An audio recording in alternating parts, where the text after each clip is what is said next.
So, pero ang totoo, yun lang po yung intindi nyo kay Big Brother na sinabi. Talagang hindi ako mangingialam kung sinuggest ko lang kay Kuya na si Luis pumunta, hindi sa si Ali. Si Luis naman po gusto nyong kasama. Kinausap ko si Luis at kinausap ko si Tweet habang kumakain pa kami. Kinausap ko si Jerome habang pagkatapos ng desisyon ni Ali at ni Tanner na nag-aalala ako kay Ali kasi halos natin siyang usap. So, yung kinausap ko si Kuya tungkol doon, yung nakuha kong message ay hindi na ako pwedeng magstay. Kailangan ko pumunta sa isang lalaki at sabi ko kay Kuya, huwag naman sana kasi yun ang pinili nila. Yung mukha akong masama, nangyayala, ganito, ganyan. Pero wala talaga akong na-feel na choice na pwede na ako mag-stay at pwede maiwan niya.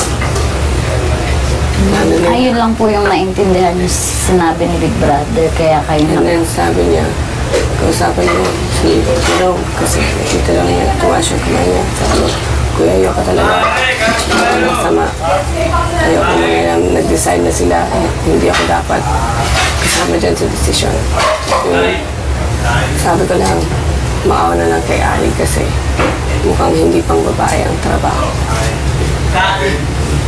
Yes, I understand na maraming magkakalit sa akin sa ginawa ko ng gabi. At hindi siya mauulit, pero ate, hindi ako nagalit. Parang akin lang. Nalito ako dahil yung itsura ko na yun.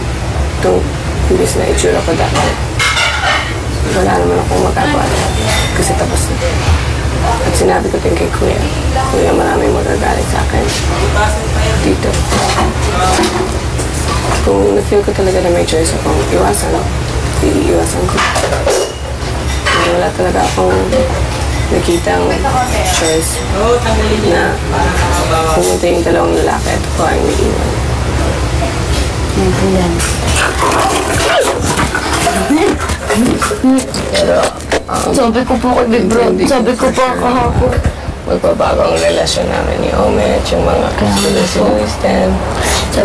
Sabi ko nga kahapon, parang nung narinig ko kay Kuya Jerome, sabi ko, bakit naman gayon? Sabi ko pa kay Big Brother nung nag-confirm ako, sabi ko, wala naman po siguro choice si Ate Cora, kaya niya po nasabi yun, o kaya po dahil po sinabi ninyo, pinag-utos ninyo, kaya ang alam ko po kay Ate Cora, mas alam niya po yung gayon. Tapos nung pagsabi ni Kuya Jerome, sabi ko, ano, bakit gayon? Parang doon napaisip po ako sa inyo na parang bakit gayon?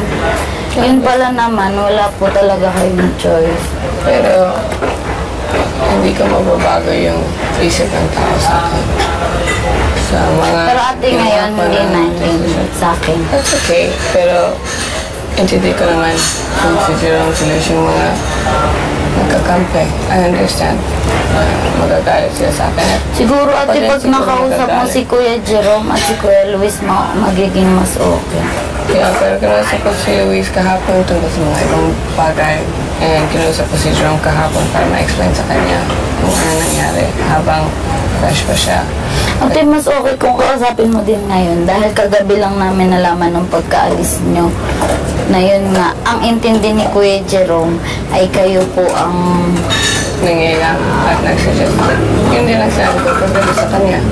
Pero, hindi, kung wait lang po. Ang sabi ni, wait lang po, hindi, ang ganun nangyari, ate.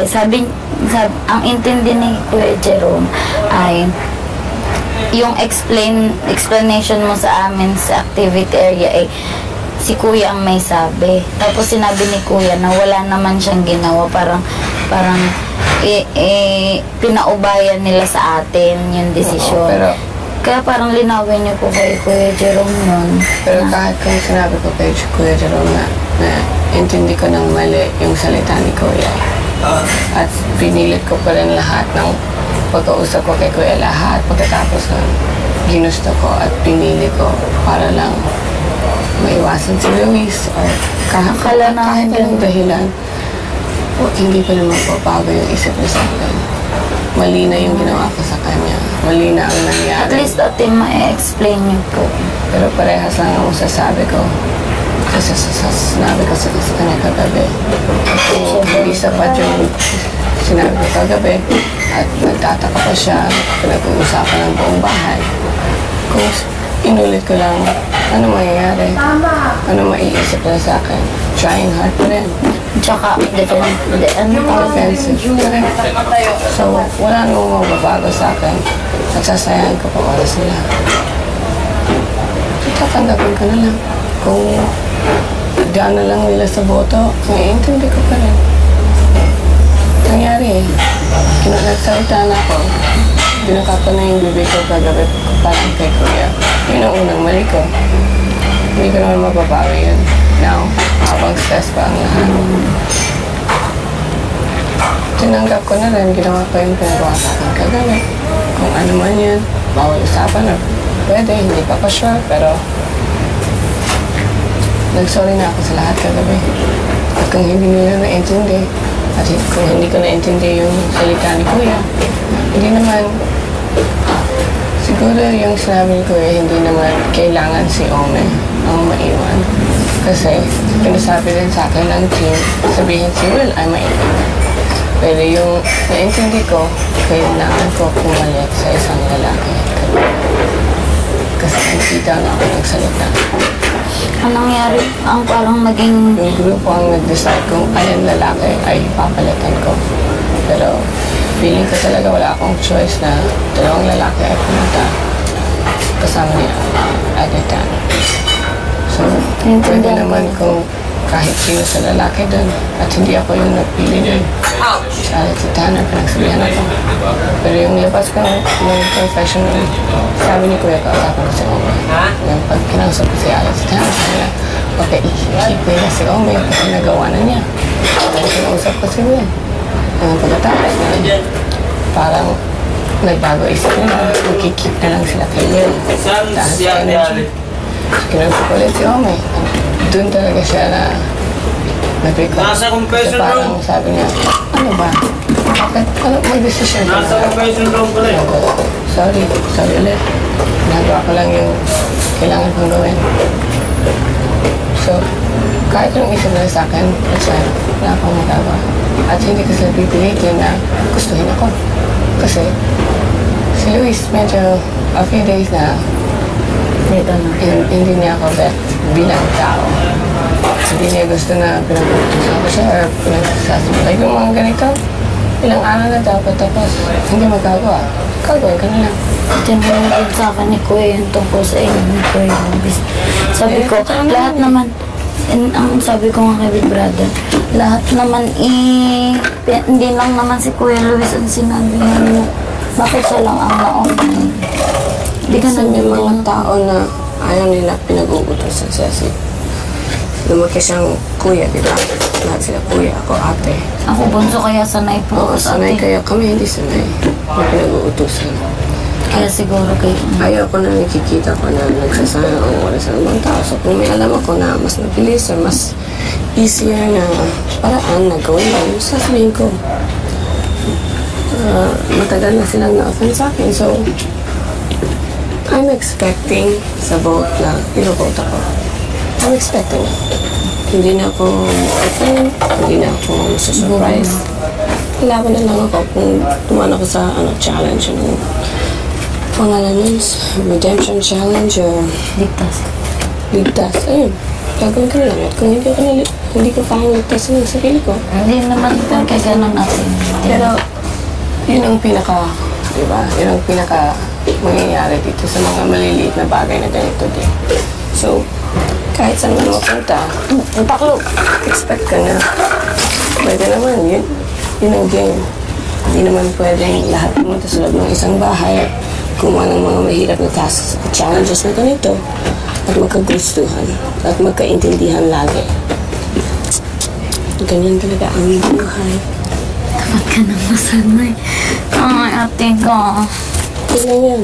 At least, I know na.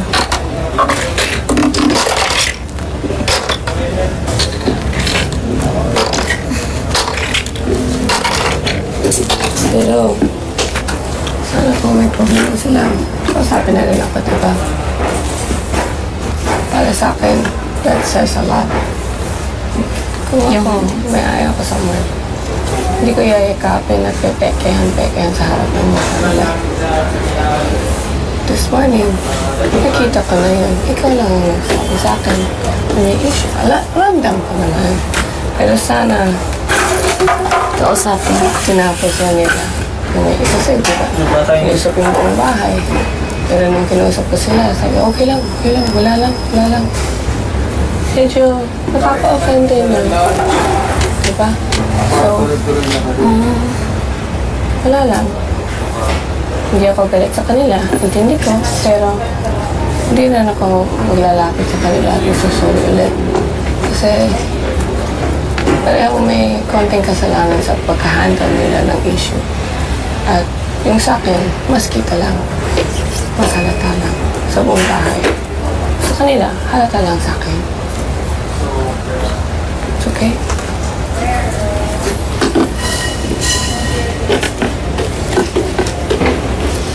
Kaya ka pati. Thank you pa sa pag-usap mo sa akin.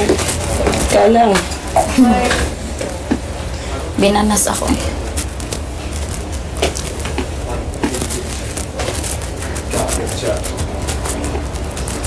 Isang pamilya. Pahiram.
Sorry, sir. Sorry, sir.